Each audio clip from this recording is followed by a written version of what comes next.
నామమే అమృతం, శ్రీరామ కీర్తనం సుకృతం. ఈ రామచంద్రుడే లోకరక్షయని అంతరాత్మ పలికే. జగదానందకారక జయ జానకి ప్రాణనాయక, శుభ స్వాగతం ప్రియ పరిపాలక.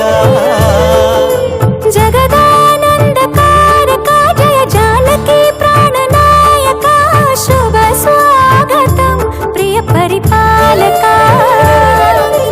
మంగళకరమౌ నీరాక, ధర్మానికి వేదిక అవుగాక, మా జీవనమేక పావనమౌగాక.